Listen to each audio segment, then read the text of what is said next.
I'm starting my sharing my screen.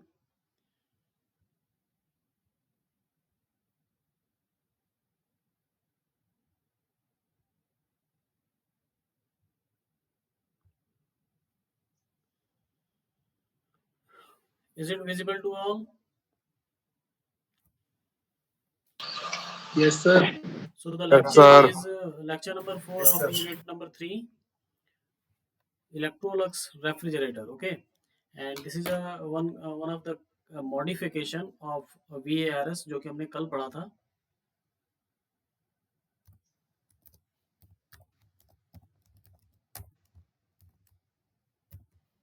ठीक है, Electrolux refrigerator. बस देखते जाएंगे आप लोग, मैं क्या डिस्कस कर रहा हूँ, आप लोग भी कुछ जवाब देंगे जो मैं पूछूंगा. So Electrolux refrigerator is also named as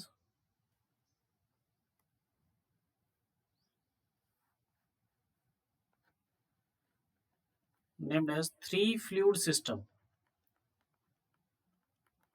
three fluid system.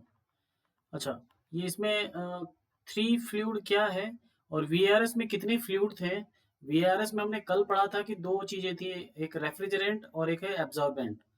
ठीक है, तो वहां पे दो फ्लूइड सिस्टम है. अब इसमें हमने एक और फ्लूइड ऐड करेंगे जिसका नाम होगा हाइड्रोजन. हाइड्रोजन एक अगर हाइड्रोजन अगर H2 के फॉर्म में तो वो रिएक्शन बहुत ही मतलब ऐसे उसका रिएक्शन हो नहीं पाता है, बहुत ही इनर्ट गैस जैसा ही फील वो करता है, एक्ट करता है. तो हमारे पास पहले से अमोनिया था, वाटर था. Now we are going to use hydrogen. Hydrogen क्यों यूज करेंगे? अभी हमने एक चीज देखा था हमने वीएआरएस में. वीएआरएस में एक और मूविंग कंपोनेंट है, दैट इज पंप. तो अगर हम पंप को भी रिप्लेस करना चाहें तो हमने यूज किया है हाइड्रोजन. अभी हाइड्रोजन क्या होती है? हल्की गैस होती है, याद रखेंगे इसको कि हाइड्रोजन क्या है? Light gas. तो इसका यूज क्या होगा? Light gas. ठीक है, और एक और आप याद रखेंगे इसमें जो वर्किंग प्रिंसिपल है Dalton's partial pressure law. Partial pressure law क्या है कि total pressure of any mixture of gases is equals to P1 P2 P3 and so on. जितनी भी गैसेस हैं उनके जो पार्शियल प्रेशर होंगे उनका summation he total pressure of the gas होगा. ठीक है, तो इसका वर्किंग प्रिंसिपल ध्यान रखेंगे क्या क्या इसमें कि ये है three fluid system in which the ammonia will act as a refrigerant, water as a absorbent and hydrogen as a inert gas. Okay, the key features are no moving parts. एक भी मूविंग पार्ट्स नहीं होगा. Moving parts में क्या था? VRS में pump. Pump था, उसको भी हमने रिप्लेस किया है. किसमें? इलेक्ट्रोलक्स में. इलेक्ट्रोलक्स ऐसा कुछ कोई साइंटिफिक नेम नहीं है, ये कंपनी का नाम है जो कि इंग्लैंड बेस्ड कंपनी है. उन्होंने इसको इन्वेंट किया था, तो उन्हीं कंपनी के नाम पे है ये Electrolux refrigerator. Operates without pump, no moving components, completely noiseless. VRS भी थोड़ा सा नॉइजफुल होता है और वीसीआरएस बहुत ज़्यादा नॉइज होता है, उसमें नॉइजी होता है. लेकिन इलेक्ट्रोलस रेफ्रिजरेटर नॉइजलेस होता है. क्यों? क्योंकि इसमें कोई भी मूविंग पार्ट नहीं है. ठीक है, तो working principle based upon the Dalton's law of partial pressure, जो कि मैंने यहाँ पे लिख दिया है. Total pressure of approximate 15 bar is to be maintained. देखिए, पूरे सिस्टम में हमको प्रेशर मेंटेन करना है, दैट इज 15 बार. तो अगर 15 बार अगर कोई प्रेशर है, ठीक है, किसी सिस्टम के अंदर मुझे 15 बार का प्रेशर मेंटेन करना है. ठीक, तो अगर इधर से कोई गैस आ रही है जिसका प्रेशर है 12 बार, ठीक है, उसमें मुझे एक और गैस को इंसर्ट कराना है. सपोज एक दूसरा गैस है जिसको इंसर्ट कराना है, तो उसका प्रेशर कितना रखना पड़ेगा? कितना रखना पड़ेगा, या फिर उसका ऑटोमेटिकली प्रेशर कितना हो जाएगा अगर मैं ये फिक्स कर दूं कि 15 बार तो होना ही होना है, इससे ज्यादा इससे कम नहीं होना है. तो जो भी दूसरी गैस आएगी इसमें उसका प्रेशर अपने आप ऑटोमेटिकली कितना हो जाएगा? कोई बताएगा?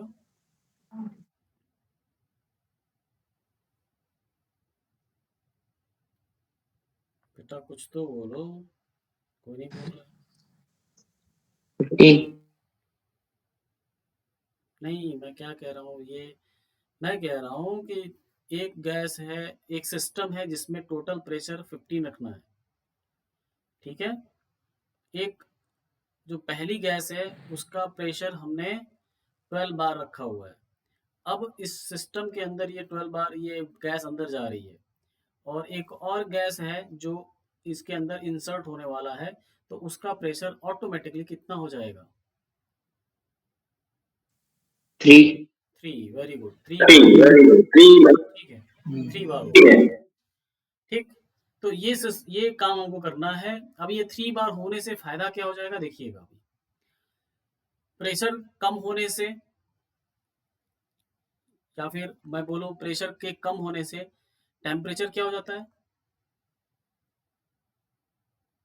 PV equals to NRT. Pressure कम, टेम्परेचर भी कम हो जाएगा। ठीक है, तो ये हमारा ये मेन मोटो है कि टेम्परेचर को कम किया जाए। ओके, सो आगे बढ़ते हैं हम लोग।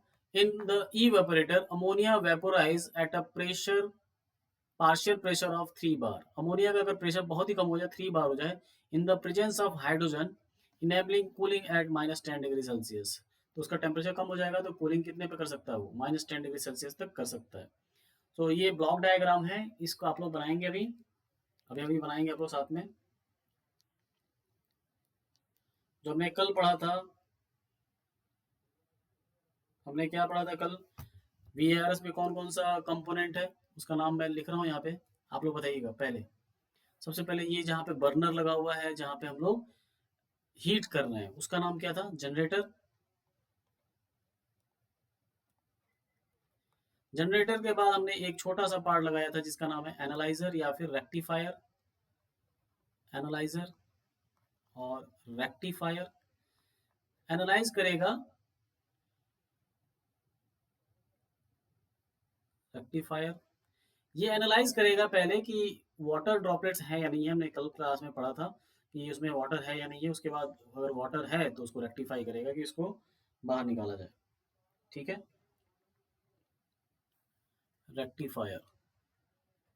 देन बताइए इसके बाद क्या होता है? रेक्टिफायर के बाद एनालाइजर, रेक्टिफायर के बाद क्या होगा?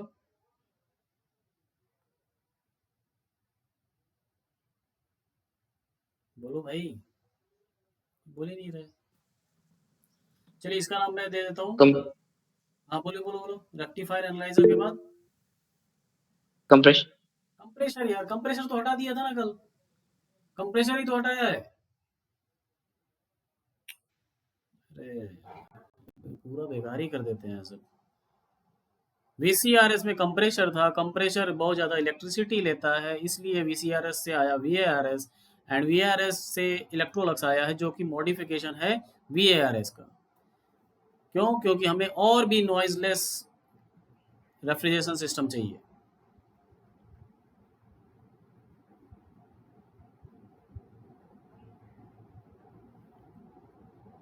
इसके बाद है कंडेंसर। कोई बात नहीं, मैं ही लिख रहा हूँ भाई। इसके बाद एक्सपेंशन डिवाइस। बाद है एक्सपेंशन डिवाइस। कंडेंसर के बाद क्या है? Expansion device. Expansion device is also a kind of moving component. तो उस एक्सपेंशन डिवाइस को भी हमने रिड्यूस किया हुआ है, हटाया हुआ है, रिप्लेस किया हुआ है।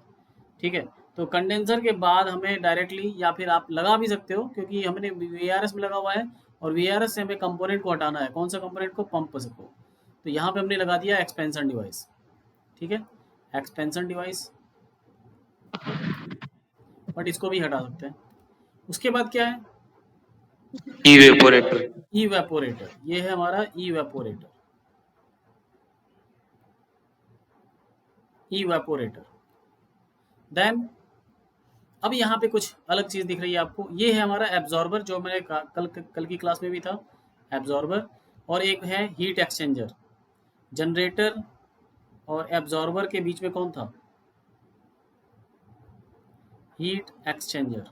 Heat exchanger. ठीक है, हीट एक्सचेंजर। अब जो भी इस एरो में हमारे पास 3 फ्लूइड है। First is NH3, second is water, and third is hydrogen gas.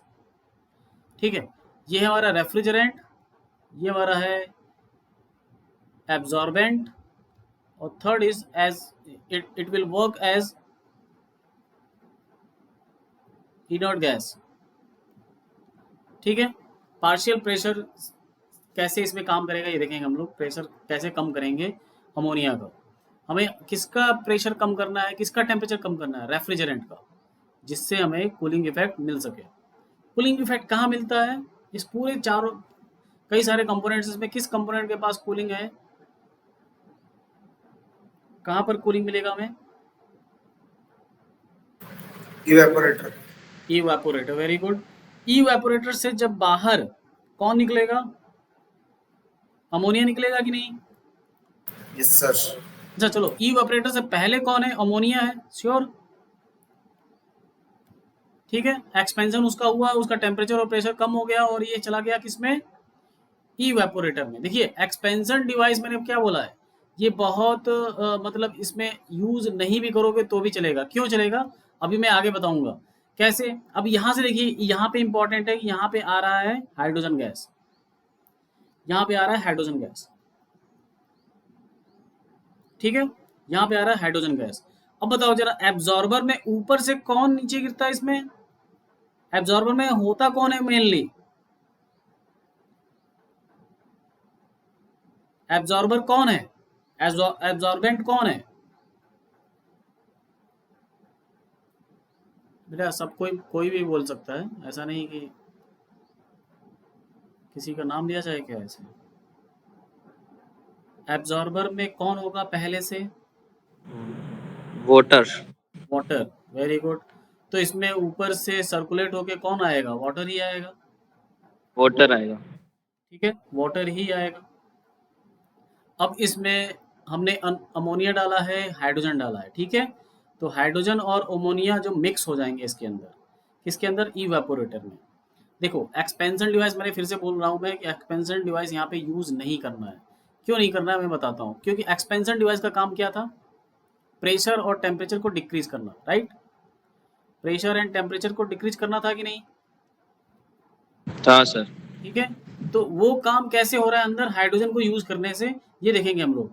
पूरा सिस्टम, मैंने बोला कि पूरे सिस्टम में ये जो पूरी लाइन बनी हुई है, ये पूरा 15 बार पे काम कर रहा है, ठीक है। अब इसमें अमोनिया के पास है प्रेशर कितना, 15 बार, ठीक है, 15 बार पे प्रेशर है इसका। अब जो ये हाइड्रोजन है, इस हाइड्रोजन को ऐसे मेंटेन किया गया है, ऐसा इसका वॉल्यूम लिया गया है, सो दैट इसका प्रेशर हो जाए 12 बार। कितना हो जाए वॉल्यूम उसका, और उसके उसके पास जितना स्पेस है, उस वॉल्यूम और उसके मास की वजह से इसका प्रेशर फिक्स हो गया है। जब ये पाइप के अंदर, इस ट्यूब के अंदर जाएगा तो उसका प्रेशर कितना रहेगा, 12 बार, और आगे भी बढ़ेगा तो उसका प्रेशर कितना रहेगा, 12 बार, ठीक है। तो जैसे ही अमोनिया इसमें 15 बार के साथ आ रहा है, कितने प्रेशर पे आ रहा है, 15 बार, और ये अंदर आने के बाद भी इसका प्रेशर कितना होना है, 15 बार। टोटल मिक्सचर का भी प्रेशर कितना होना है, 15 बार। तो जब अंदर आएगा तो अमोनिया का प्रेशर कम हो जाएगा, अमोनिया का प्रेशर कितना हो जाएगा, 3 बार,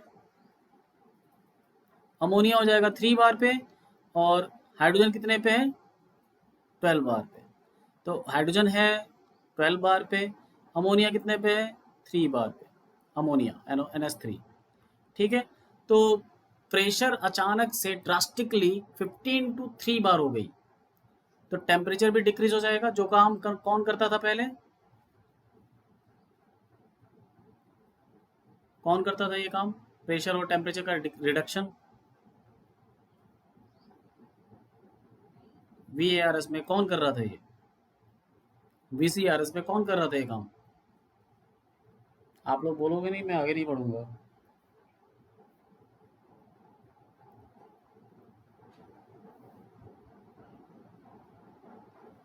कौन सा कंपोनेंट प्रेशर और टेम्परेचर को डिक्रीज करता है VCRS में,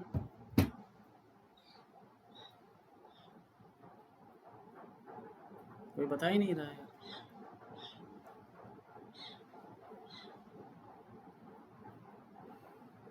चलो नाम लेके पूछते हैं, स्टार्ट करते हैं।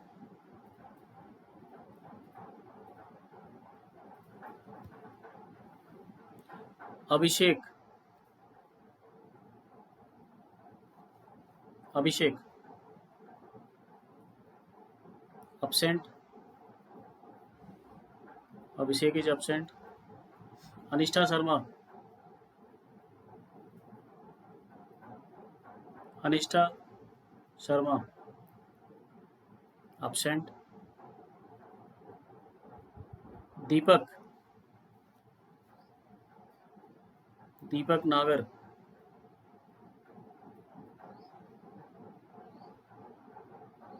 Okay. Harshita Mathur, yes sir. Sir Deepak Nagar. Yes sir. Deepak नागर, कुछ मैं पूछ रहा हूँ आप यस बता सर। देंगे आंसर।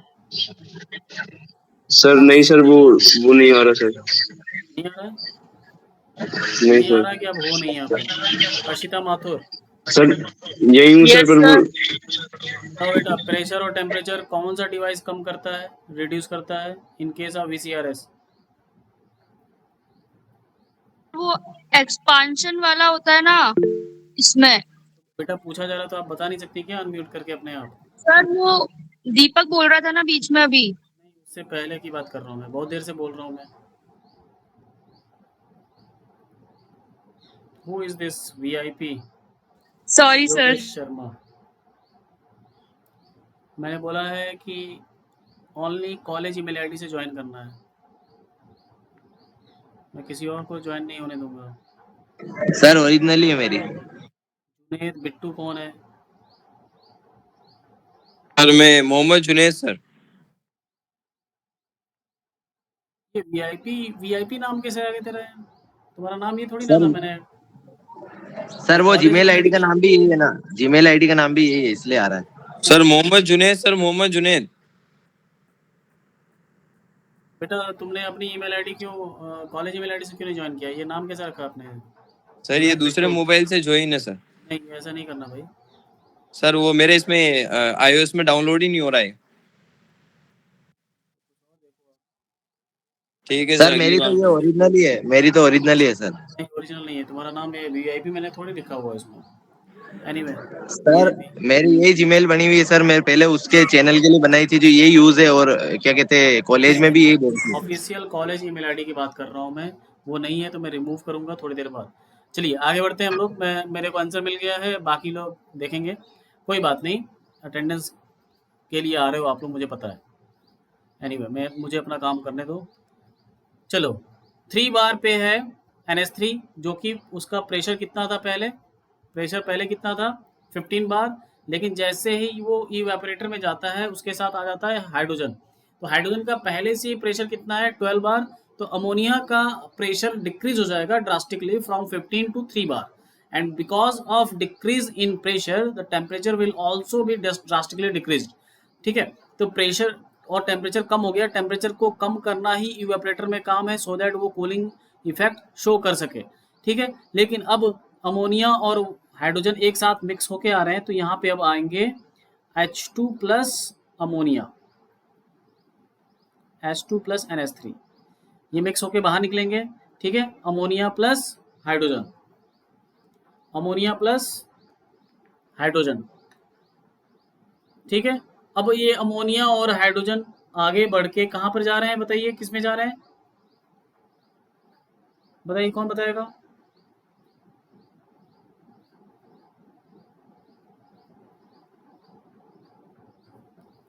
अमोनिया और हाइड्रोजन मिलके किस में जा रहे हैं? किस बॉक्स में जा रहे हैं?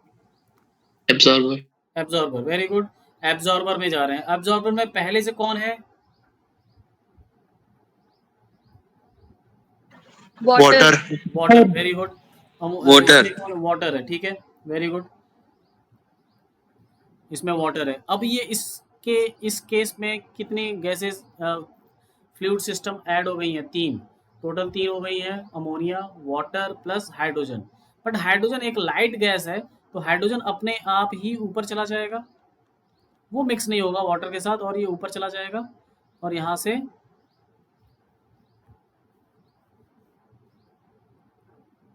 ठीक है, यहाँ से वो हाइड्रोजन बाहर निकल जाएगा, फिर वापस वो सर्कुलेट होता रहेगा ऐसे ही। क्लियर है?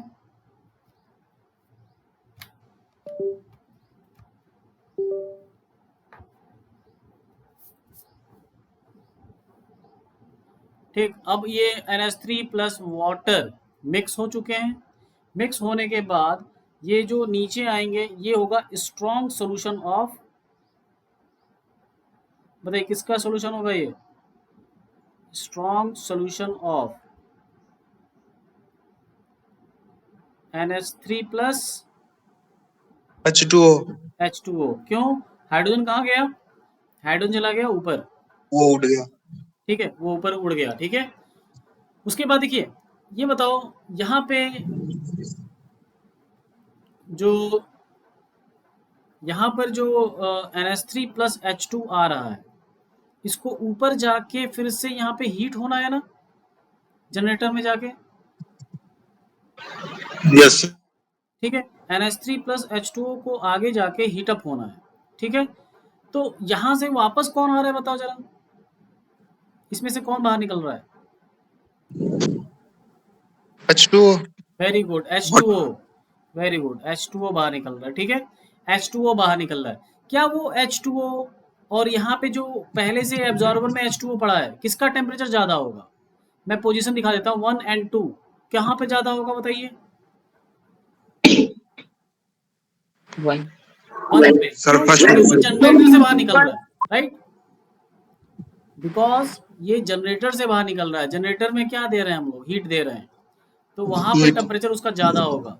तो जो यहाँ पर H2O आ रहा है उसका टेम्परेचर ज़्यादा है, तो मैं इसको लिख रहा हूँ TH, और यहाँ पे जो NH3 प्लस वाटर का मिक्सचर आ रहा है वो है TL, ठीक है। तो हीट ट्रांसफर कहाँ से कहाँ होगा बताइए जरा? अप टू डाउन या down to up? Down to up. Up to down. Up to down, from top to bottom, ठीक है। ऊपर से नीचे हीट ट्रांसफर होगा। तो जो हॉट वाटर है वो कोल्ड NH3 प्लस H2O को क्या कर देगा, थोड़ा सा पहले से ही क्या कर देगा, हीटअप कर देगा। हीटअप करने से ये आगे पहले से ही हीटअप हो चुका है, तो जनरेटर में आपको कम एनर्जी देनी पड़ेगी, राइट? पहले से थोड़ा सा हीटअप हो चुका है वो, किससे? जो जनरेटर से वाटर निकला था उसी से थोड़ा सा वो हीटअप हो चुका है। तो जनरेटर में आपको कम एनर्जी देनी पड़ेगी, क्योंकि ज़्यादातर एनर्जी आपको कहाँ पे देनी पड़ रही है? जनरेटर में, राइट? तो यहाँ पे जो वाटर और H2O का, सॉरी H2O प्लस NH3 का जो सोल्यूशन है ये इसमें जाएगा ऊपर, और ऊपर से कौन निकल जाएगा बाहर? कौन हल्का होता है दोनों में? H2O और NH3 में कौन गैसियस फॉर्म में है? NH3 NH3। बट NH3 में कुछ वाटर के ड्रॉपलेट्स होंगे कुछ, ठीक है। तो वो कहाँ पर एनालाइज हो जाएंगे और रेक्टिफाई हो जाएंगे? एनालाइजर और रेक्टिफायर, ठीक है। और जो बचा हुआ वाटर है वो नीचे वापस आके फिर से एब्जॉर्बर में चला जाएगा हीट देते हुए। किसको हीट देगा? NH3 प्लस H2O के सोल्यूशन को, ठीक। तो ये पूरा प्रोसेस अगर हमने देखा था कि ये चीज़ जो H2O ऐड कर रहे हैं हम लोग इसमें, एब्जॉर्बर से इवेपोरेटर में घूम रहा है वो, ये हमने एक्स्ट्रा चीज़ यूज़ किया है। किसके रिस्पेक्ट में बोल रहा हूँ मैं? ये VRS सिस्टम के रिस्पेक्ट में। तो इसमें कुछ कंपोनेंट्स एक्स्ट्रा ऐड हुए हैं। क्या हुआ है? कंपोनेंट तो एक्स्ट्रा ऐड नहीं हुआ है यहाँ पे, बस हमने एक गैस ऐड किया हुआ जिसकी वजह से पंप और एक्सपेंशन डिवाइस को रिप्लेस कर दिया, हमने हटा दिया, ठीक है। क्लियर है सबको? Yes sir. Now we can move towards the components के फंक्शन। मैंने यहाँ पे टेबल फॉर्म में लिखा हुआ है, आप इसको पैराग्राफ फॉर्म में भी लिख सकते हो। टेबल फॉर्म में आपने अपने नोट्स में लिखो, लेकिन एग्जाम में आप टेबल फॉर्म में नहीं लिखोगे, ठीक है। तो सबके कंपोनेंट्स के सबके काम मैंने लिख दिया है। ये gas burner is nothing but it is the integral part of the generator. Air conditioning चलते हैं हम लोग, लास्ट टॉपिक है इस यूनिट का, एयर कंडीशनिंग। एयर कंडीशनिंग में और रेफ्रिजरेटर में ज़्यादा डिफरेंस नहीं है। रेफ्रिजरेशन जो फ्रिज की बात कर रहा हूँ मैं, बस उसमें टेम्परेचर को रिड्यूस ज़्यादा करना है, उसमें टेम्परेचर को रिड्यूस कम करना है, ठीक है। बट कंट्रोल वो ह्यूमिडिटी को भी कर लेता है। और ह्यूमिडिटी, क्योंकि जो हम फ्रिज के अंदर जो भी कुछ रखते हैं उसकी ह्यूमिडिटी की इतनी चिंता नहीं रहती हमें। But air conditioning is directly connected with the human beings. तो ह्यूमन बींग्स का जो कंफर्ट है वो होता है controlled humidity with control velocity of the air with controlled temperature of the environment. ये सब चीज़ों को कंट्रोल करना। और हाँ, एक साथ में और क्या आता है? एयर का प्योरिफिकेशन, क्लीनिनेस जो लिखा हुआ है। तो एयर कंडीशनिंग का 4 काम है। किसको कंट्रोल करना है? टेम्परेचर, ह्यूमिडिटी, एयर फ्लो मतलब एयर की velocity and cleanliness of the air, not just cooling. Just cooling कौन करता है? Refrigerator. In winter it also heating and humidification is required, that can be done by air conditioning. आपको पता होगा air conditioning, सिर्फ air conditioning का मतलब ये नहीं कि एयर कूलिंग, एयर को ह्यूमिड करना, एयर को डीह्यूमिड करना। डीह्यूमिड मतलब ह्यूमिडिटी को कम करना। सर्दियों में ह्यूमिडिटी ज़्यादा होती है, कम होती है?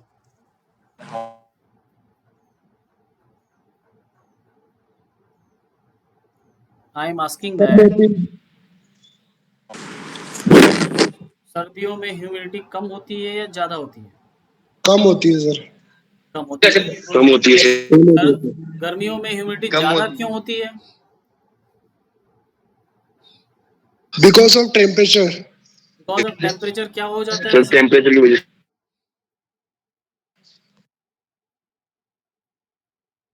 ये अगर कोई वाटर का पॉन्ड है, ठीक है, तो समर में ये पॉन्ड से जो वाटर, पॉन्ड का जो वाटर है वो वेपर के फॉर्म में ऊपर चला जाएगा और ये किसके साथ मिक्स हो जाएगा? एयर के साथ। एयर के साथ मिक्स हो जाएगा। एयर ठीक के है, साथ। एयर के साथ वाटर मिक्स हो गया। अब ये एयर वाटर के साथ मिलके फ्लो होगी और आपके स्किन से टकराते हुए जाएगी। ठीक है, तो जैसे टकराएगी अपनी एनर्जी लूज कर देगी। एनर्जी लूज करेगा मतलब वाटर भी लूज करेगा एनर्जी। एनर्जी लूज करते ही वो किस में कन्वर्ट हो जाएगा? कंडेंस हो जाएगा। कंडेंस होके आपको ह्यूमिड फील कराएगा, राइट। तो in summer we need to dehumid the environment, but in case of winter we need to humid the environment। ठीक है, तो दोनों काम होता है इसमें, ह्यूमिडिफिकेशन, डीह्यूमिडिफिकेशन, ये हो सकते हैं। तो इसके लिए अलग अलग टाइप की एसीज भी आती है। एप्लीकेशन सबको पता है, ये हमने कल भी पढ़ा था। Houses, hotels, theatres, hospitals, vehicles, industries like textile, food, printing machine etcetera. ठीक है, इम्पॉर्टेंट टर्मिनोलॉजी, कुछ पॉइंट्स हैं जो कि कभी कभी 2 मार्क्स में आ रहे हैं, जैसे ड्राई एयर। ड्राई एयर में कोई भी वाटर वेपर नहीं होगा, air without any water vapour. Moist air में ड्राई एयर होगा और वाटर वेपर होगा। ठीक है, dry bulb temperature, actual air temperature measured by the standard thermometer. जो हमारे पास थर्मोमीटर होता है ना, सिंपल सा, अगर उससे हम मेजर कर रहे हैं तो टेम्परेचर वो ड्राई एयर का बता रहा है, वाटर का नहीं बता रहा है। वो जो वाटर उसमें मिक्स है उसका नहीं बताएगा, सिर्फ और सिर्फ उसमें जो एक्चुअल एयर है, ड्राई एयर, उसका बताएगा वो टेम्परेचर। ठीक है, लेकिन वेट बल्ब टेम्परेचर क्या होता है? The temperature measured when thermometer bulb, जो थर्मामीटर का बल्ब होता है ना, बताया था मैंने आपको 0th लॉ में, ये बल्ब होता है उसका, ये बल्ब है। ठीक है, इस बल्ब को अगर मैं वेट क्लॉथ से कवर कर दूं तब जो ये टेम्परेचर बताएगा, यही थर्मामीटर, उसको बोलेंगे वेट बल्ब टेम्परेचर। ये जितना ज्यादा होगा, ये टेम्परेचर जितना ज्यादा होगा उतना ह्यूमिडिटी इन्वायरमेंट में होगी। वेट बल्ब टेम्परेचर जितना ज्यादा होगा उतना ह्यूमिडिटी ज्यादा होगा। ठीक है, then saturated air, air holding maximum possible water vapour at a given temperature. अगर मान लो कि इन्वायरमेंट में टेम्परेचर है 28 डिग्री सेल्सियस और जो एयर है, एयर में वाटर इकट्ठा होता जा रहा है, वाटर इकट्ठा होता जा रहा है, इसको होल्ड कर रहा है बिकॉज ऑफ बायोन्सी फोर्सेस, क्योंकि वाटर ड्रॉपलेट्स कम होंगे और एयर का वॉल्यूम ज़्यादा होगा। तो एयर का वॉल्यूम ज़्यादा है तो वो किसी भी चीज़ को होल्ड करके एक जगह से दूसरी जगह पे लेके जा सकता है। लेकिन अगर वाटर इसमें ऐड होता जा रहा है बिकॉज ऑफ टेम्परेचर राइज, अभी टेम्परेचर धीरे धीरे राइज हो रहा है, या फिर यहाँ पे धीरे धीरे क्या कहते हैं, राइज, और ये इवेपोरेशन प्रोसेस लगातार होता जा रहा है उस टेम्परेचर पे। ठीक है, तो वाटर नीचे से आते आते आते आते इकट्ठा होता जाएगा, इसमें इकट्ठा होगा, लेकिन किसी एक पॉइंट पे इसकी होल्डिंग कैपेसिटी, किसकी, एयर की holding capacity of the water is at maximum level, मतलब 100%।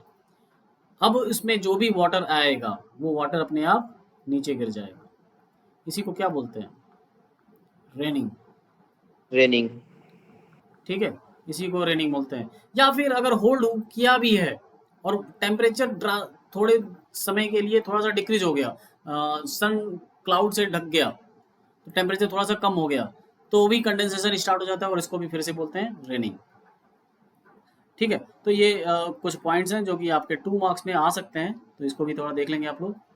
Next is types of air conditioning system, window AC और मैं बात करूंगा आगे धीरे धीरे स्प्लिट एसी की। तो इन दोनों के बारे में बात करने से पहले हम लोग सीधे एयर कंडीशनिंग के कॉन्सेप्ट पे चलते हैं। पहले working principle of air conditioning. देखो सिंपल सा वही 4 कंपोनेंट है, अंतर क्या है, डिफरेंस क्या, बताइए आप लोग। निकाल रहे हो भैया, चलो बताओ ये कंपोनेंट क्या है, इसका नाम क्या दूं मैं, यहाँ पे बताइए।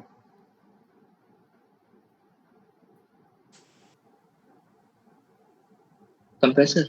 Compressor, very good, compressor. Compressor. हाँ, mostly air are sorry air conditioning are ACs are working upon the concept of VCRS. तो कंप्रेशर, इसके बाद इधर क्या है, एक्सपेंशन वॉल्व या एक्सपेंशन डिवाइस या फिर कैपिलरी ट्यूब। एक्सपेंशन डिवाइस, तो ऊपर कौन होगा, ऊपर क्या बताइए यार, इतने 4 दिन से हम लोग पढ़ रहे हैं यार, तुरंत आंसर नहीं मिल रहा है मुझे। Heat sink. ये ऊपर वाला पार्ट क्या है, कांच को बंगलो। कांच का, क्या बोल रहा है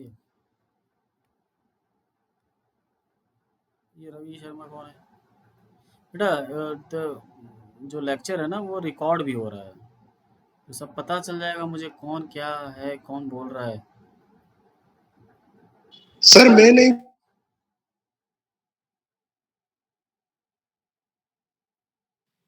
हीट सिंक सर। क्या है हीट सिंक।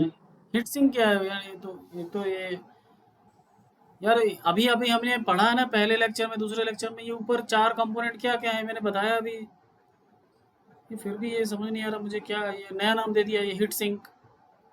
वो ठीक है हीट सिंक, ये कंपोनेंट का नाम क्या है, हीट सिंक तो जनरल टर्म हो गया।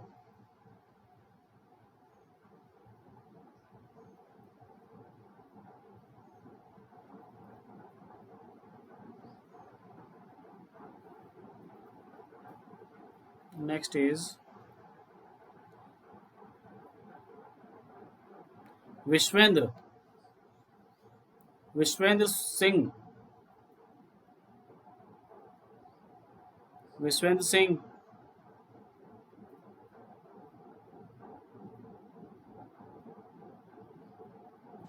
Sir condenser.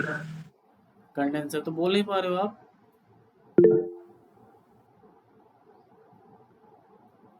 माइक नहीं है,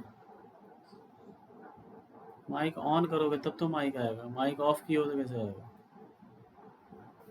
ऊपर का जो कंपोनेंट है वो है condenser. Sahana Sukhwal, yes sir. Last part का लास्ट कंपोनेंट क्या है नीचे सबसे, इवेपोरेटर। इवेपोरेटर। तरुण,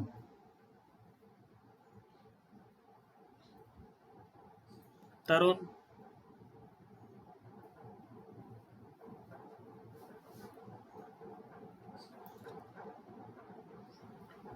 चलिए देखिए, एसी में आपका एग्जाम में अगर आएगा, एसी 2 तरह के हैं, एक स्प्लिट एसी और एक है विंडो एसी, राइट। तो अगर देखो मैं एक ही डायग्राम से दोनों चीज़ बता देता हूँ, क्योंकि मैंने जो डायग्राम यूज़ किया है ये भी वैसा ही है, ये भी वही है, वही चीज़ें हैं। कंपोनेंट आपको बहुत ज़्यादा ज़्यादा लग रहा है, इसी में इसमें भी वही है और इसमें भी वही चारों हैं। तो 4 मेन कंपोनेंट है, इन 4 मेन कंपोनेंट को मैं स्प्लिट भी बनाऊंगा, इसी को विंडो भी बनाऊंगा। ठीक है, तो एयर कंडीशनिंग का पूरा कॉन्सेप्ट क्लियर हो जाएगा हमें। तो आप बताइए, स्प्लिट एसी में हमारे पास एक इंडोर यूनिट है और एक है आउटडोर यूनिट। ओके, तो बताओ आउटडोर में कौन कौन से कंपोनेंट होंगे।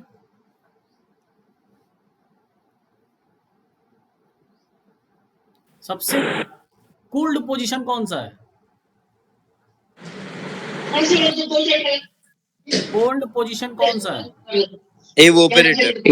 इवेपोरेटर। ये घर के अंदर होगा या बाहर होगा? ये सर घर के अंदर होगा। ये घर के अंदर होगा, ठीक है। उसके बाद स्प्लिट एसी की बात कर रहा हूं मैं, तो कंप्रेशर घर के अंदर होगा या बाहर होगा? मैं आपको हिंट दे देता हूं कि इसमें से 2 कंपोनेंट घर के अंदर होते हैं, 2 कंपोनेंट घर के बाहर होते हैं।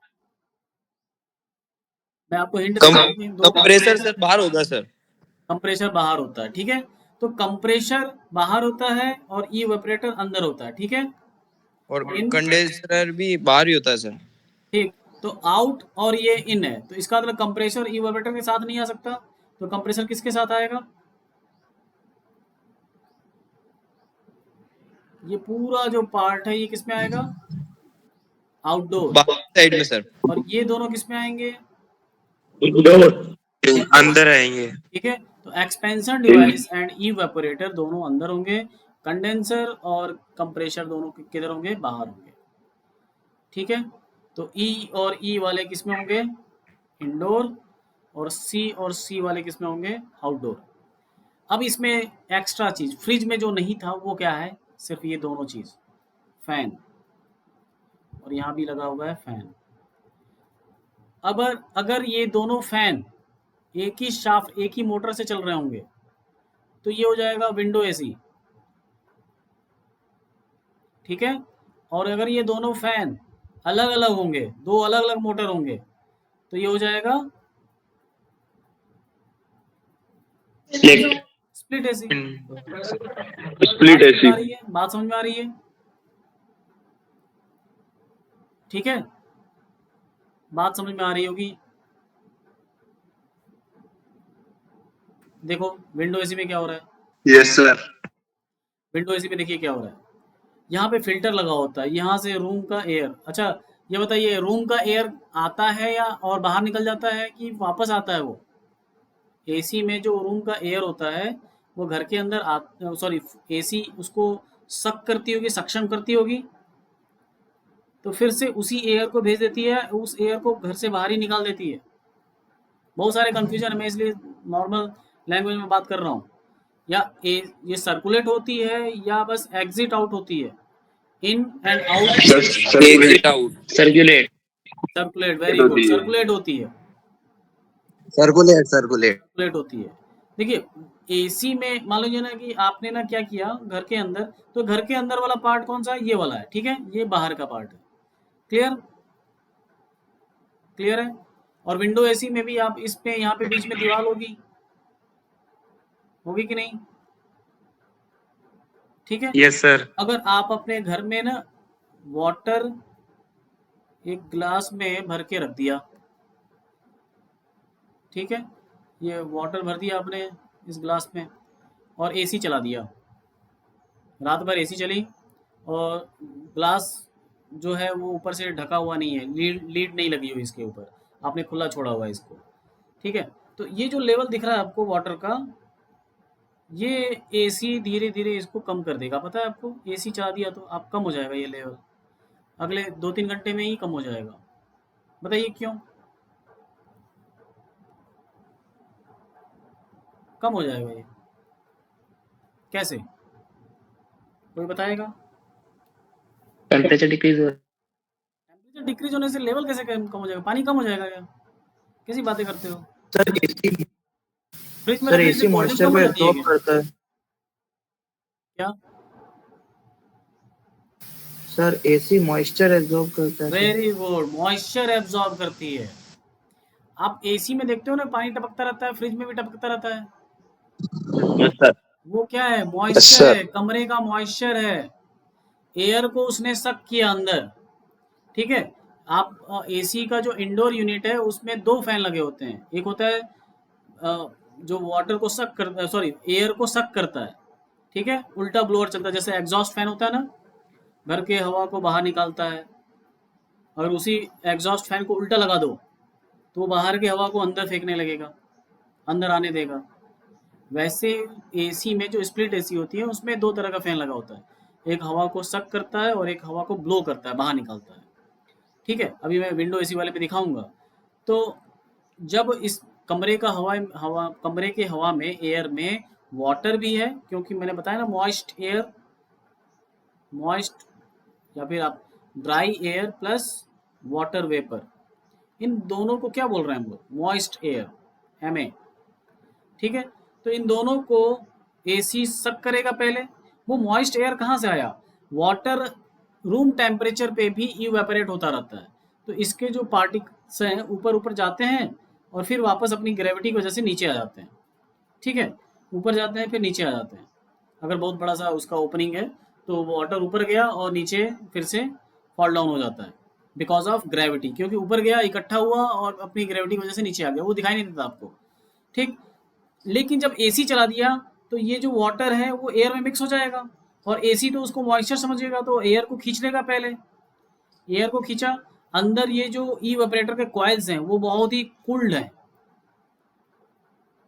इनका टेम्परेचर क्या है? बहुत ही कम है, तो इनसे टकराएंगे वो एयर, तो यहाँ पे क्या हो जाएगा? ड्रॉपलेट्स इकट्ठे हो जाएंगे, जैसे कोल्ड ड्रिंक के बॉटल्स के चारों तरफ वाटर के ड्रॉपलेट्स इकट्ठे हो जाते हैं, वैसे यहाँ पे भी इकट्ठे हो जाते हैं वो वाटर, और वो ड्रॉपलेट्स इकट्ठे होकर एक जगह पाइप में निकलते रहते हैं बाहर। आप देखोगे ना AC में निकलता रहता है, बहुत ज्यादा निकलता है कि नहीं? Yes. ठीक है, Yes, क्या sir. है? कमरे का Yes. मॉइस्ट एयर, वो वाटर वेपर है, वो वाटर वेपर कंडेंस होके वो पाइप के थ्रू निकलता रहता है। ठीक है, तो उस वहां से जब वाटर मॉइस्ट को तो उसने बाहर निकाल दिया ना अपने पाइप से, तो यहाँ पे वाटर जो निकला था बाहर, मॉइस्ट एयर जो ऊपर गया था, वो धीरे धीरे खाली होने लगेगा, कम होने लगेगा, तो इसलिए जो ग्लास का वाटर का लेवल था वो डिक्रीज हो जाएगा। तो ये कॉन्सेप्ट क्लियर है आप लोगों को? Yes sir. तो एयर Yes, sir. अंदर जाती है, इवेपोरेटर के ट्यूब से टकराती है और वापस निकलती है बाहर कमरे में, कूल्ड होके और डीह्यूमिड होके। कूल्ड होके मतलब मैं समर की बात कर रहा हूँ, टेम्परेचर डिक्रीज हो जाता है और ह्यूमिडिटी भी क्या हो जाती है? डिक्रीज हो जाती है। टेम्परेचर डिक्रीज हो जाता है और ह्यूमिडिटी भी डिक्रीज हो जाती है। ये एक ही चीज से हो जाती है, किससे? इवेपोरेटर से ही दोनों काम हो जाते हैं, राइट? ये इवेपोरेटर से ही दोनों काम हो जाते हैं। फ्रिज में उतना पानी नहीं निकलता है, मतलब उतना मॉइस्ट नहीं निकलता। क्यों? क्योंकि फ्रिज बंद होता है, वो बाहर की ह्यूमिडिटी को नहीं लेके आ रहा है अंदर, फ्रिज बंद हो जाता है और कंट्रोल्ड वॉल्यूम को ही बस उसको कूल डाउन करना है। और AC में तो भाई पूरा कमरा खुला हुआ है, लोग अगर आ रहे हैं अंदर तो वहाँ मॉइस्चर बन जाता है, दरवाज़ा खुल रहा है, खिड़की खुल रही है बार बार, तो वहाँ पे मॉइस्चर बहुत ज़्यादा आने लगता है। उस मॉइस्चर को बार बार वो डीह्यूमिड करता है, वाटर को अलग कर देता है, एयर को, ड्राई एयर को अलग कर देता है, और ड्राई एयर इवेपोरेटर के ट्यूब से टकराते हुए ड्राई एयर भी ठंडी हो जाती है, फिर वो बाहर निकलती है। ठीक है, और फिल्टर लगा हुआ है। फिल्टर क्या काम कर रहा है? तो AC का 3 काम था, 3-4 काम थे। क्या क्या काम थे बताइए? टेम्परेचर, ह्यूमिडिटी, ये दोनों काम कौन कर रहा है? इवेपोरेटर। एयर फ्लो कौन कर रहा है? ब्लोअर, ब्लोअर की स्पीड। और क्लीननेस कौन कर रहा है? फिल्टर। इसीलिए तो ये कॉस्टली है। बात समझ में आई? Yes sir. Yes, sir. ठीक है, अब मैं अगर Yes. ये इसकी बात करूँ, Yes, sir. क्या ये आप लोगों को विंडो ऐसी समझ में आ रहा है? Filter yes sir.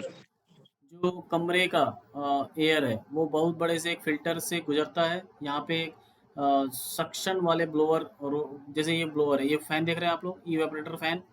ये फैन जब रोटेट हो रहा है तो ये वो एयर को अंदर की तरफ खींच रहा है, अंदर की तरफ खींच रहा है। ठीक है, ये अंदर की तरफ खींचा और ये इवेपोरेटर की पाइप देख रहे हैं, इसके सामने आ रहा है, एयर अंदर आया, एयर अंदर आया, रूम का एयर अंदर आ रहा है फिल्टर से होते हुए। तो फिल्टर से तो वो क्लीन हो गया, बट अंदर आते वक्त उसके पास ह्यूमिडिटी भी है और टेम्परेचर भी ज़्यादा है। तो जैसे इवेपोरेटर से वो टकराया, कोलाइड हुआ, कांटेक्ट में आया, तो इवेपोरेटर उसने उसका टेम्परेचर डिक्रीज भी किया, और टेम्परेचर डिक्रीज होते ही कंडेंसेशन भी होने लगता है। तो कंडेंसेशन से भी वो उसकी ह्यूमिडिटी को भी उसने डिक्रीज कर दिया।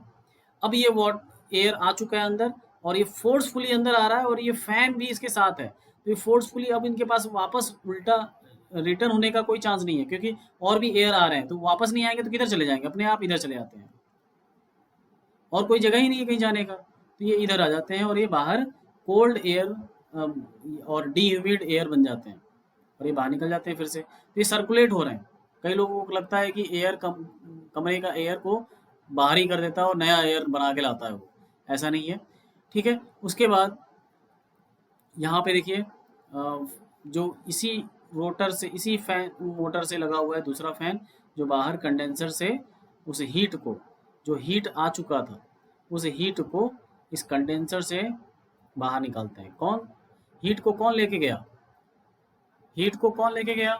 इवेपोरेटर में जो रेफ्रिजरेंट है, इवेपोरेटर में रेफ्रिजरेंट है, उसने हीट को ले लिया है और ये क्लोज सिस्टम होने की वजह से वो क्या कर रहा है, एनर्जी को ट्रांसफर कर रहा है। ये बाहर गया, कंप्रेशर से टकराया और उसका टेम्परेचर और प्रेशर इंक्रीज हुआ, high pressure and high temperature vapour refrigerant इसमें गया कंडेंसर में, और आउटसाइड एयर में उसने हीट को ट्रांसफ़र कर दिया। क्यों? क्योंकि ये जो ट्यूब है पूरी, ये जो पाइप है, वो बाहर के इन्वायरमेंट्स के कांटेक्ट में है और बाहर का टेम्परेचर इस कंडेंसर में रेफ्रिजरेंट जो है उससे कम है, तो हीट का ट्रांसफ़र हो जाता है बाहर की तरफ, और वो जो बाहर का एयर है, बाहर का एयर फैन के थ्रू फ्लो होने लगता है बाहर, तो हीट को लेके बाहर चला जाता है, जल्दी से निकलता है। अगर ये फ़ैन ना लगे या फिर फ़ैन ख़राब हो जाए तो भी एसी कुछ टाइम के लिए काम कर सकता है, क्योंकि हीट तो जो नेचुरली एयर फ्लो कर रहा है उससे भी हो सकता है, बट फास्ट हीट रिडक्शन के लिए, हीट रिलीज़ के लिए हमें फ़ैन लगाना पड़ता है। ठीक है, ताकि एयर आए और एयर इस कंडेंसर से कोलाइड करे, कोल्ड एयर, और उसका हीट लेके, जो रेफ्रिजरेंट है अंदर, उसका हीट लेके बाहर निकल जाए। इसलिए एक आपको एक डायरेक्शन देना होता है कि इसी डायरेक्शन में फ्लो कराना है, अदरवाइज़ वो जो एयर है वहाँ पे एक्यूमुलेट हो जाएगा और वहाँ का टेम्परेचर बढ़ने लगेगा तो हीट बाहर नहीं निकल सकती। आपको मैंने बताया था कि इन्वायरमेंट का टेम्परेचर अगर 55 डिग्री सेल्सियस हो गया और कंडेंसर में टेम्परेचर 50 डिग्री सेल्सियस ही है, तो जो रेफ्रिजरेंट इसमें आएगा उसका टेम्परेचर भी 50 डिग्री सेल्सियस होगा, तो वो हीट को ट्रांसफ़र नहीं कर पाएगा इन्वायरमेंट में। ठीक है, तो इसलिए इस एयर को यहाँ से जल्दी बाहर निकालने के लिए, ताकि यहाँ पे फ्रेश एयर आता रहे, कोल्ड एयर आता रहे और हीट को लेते जाए, इसलिए यहाँ पे फ़ैन लगाया गया। और आगे आपने देखा ये यहाँ पे जो ट्यूब लगा हुआ है वो कौन सा है? कैपिलरी ट्यूब या फिर एक्सपेंशन डिवाइस इसको बोलते हैं। एक्सपेंशन डिवाइस का जो नाम है वो है कैपिलरी ट्यूब। समझ में आया सबको? Yes sir. ठीक है, Yes, sir. स्प्लिट एसी मैंने बता दिया आपको कि क्या क्या चीज़ें अलग होंगी, यस सर। क्या बाहर होंगी, Yes, आउटडोर sir. में कौन होंगी और इंडोर में कौन होंगी। क्लियर है? तो यूनिट नंबर 3 ऑलमोस्ट मतलब कंप्लीट हो चुका है, हमने न्यूमेरिकल भी कर लिया इस पर। किसी को डाउट हो तो पूछ सकता है अभी। तो अटेंटिव नहीं हो आप लोग, मुझे पता है आप लोग अटेंडेंस के लिए, मैक्सिमम स्टूडेंट्स इसमें अटेंडेंस के लिए आ रहे हैं, उसका मुझे कोई टेंशन नहीं है क्योंकि वो सब कुछ पता चल जाएगा एग्ज़ाम में। सर रवि ने उस टाइम मैसेज नहीं किया सर, वो नहीं बोला था उस टाइम। सर उस टाइम आपने रवि को बाहर निकाल दिया था, उस टाइम सर रवि नहीं बोला था। नहीं, वो उसके लिए नहीं निकाला मैंने, वो कॉलेज में रेडी से ज्वाइन नहीं किया इसलिए मैंने निकाला उसको। Okay sir. Okay, thank you. Thank you sir. Thank you, sir.